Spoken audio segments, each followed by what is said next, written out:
இதுக்கு முன்னாடி நம்ம சேனலில் குழந்தைங்களோட ப்ளே ஏரியாவை பார்த்தோம். அந்த வீடியோ யாரும் பார்க்கல அப்படின்னா போய் செக் பண்ணி பார்த்துக்கோங்க, நம்ம சேனலில் இருக்கும். இப்போ நம்ம என்ன பார்க்க போகிறோம் அப்படின்னா, இது பெட்டுக்கு இருக்கக்கூடிய ப்ளே ஏரியா. இங்கே குழந்தைங்களுக்கு எவ்வளோ இம்பார்ட்டன்ஸ் கொடுக்குறாங்களோ அதை விட அதிகமாக பெட்டுக்கும் இம்பார்ட்டன்ஸ் கொடுப்பாங்க. இந்த ஏரியாவில் ஒரு சிலர் அவங்களோட பெட்டை விட்டுட்டு வெயிட் பண்ணிகிட்ருக்காங்க பாருங்கள். இங்கே நாய்ங்களுக்கு ட்ரைனிங் கொடுக்குற மாதிரி சில அரேஞ்ச்மெண்ட்ஸ் பண்ணியிருக்காங்க பாருங்கள். ஜம்ப் பண்ணுறதுக்காக, அப்புறம் ஒரு ஹோல் வழியாக போயிட்டு இன்னொரு ஹோல் வழியாக வர மாதிரி, இந்த மாதிரி ஒரு சில திங்ஸ் எல்லாம் இங்கே இருக்குது.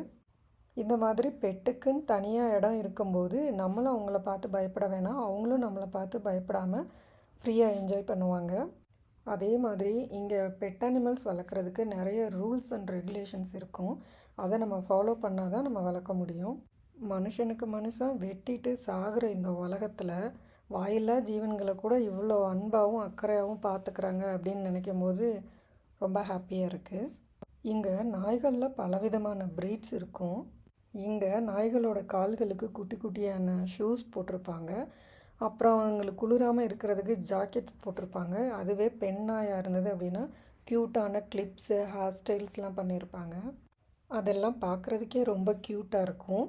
உங்கள் வீட்டில் இருக்கிற பெட் அனிமலோட பெயர் என்ன அப்படிங்கிறத கமெண்ட்டில் சொல்லுங்கள். உங்களுக்கு அவங்கள எவ்வளோ பிடிக்கும் அப்படிங்கிறத லைக்கில் சொல்லுங்கள். இது வரைக்கும் நம்ம சேனலை சப்ஸ்கிரைப் பண்ணலை அப்படின்னா சப்ஸ்கிரைப் பண்ணிக்கோங்க.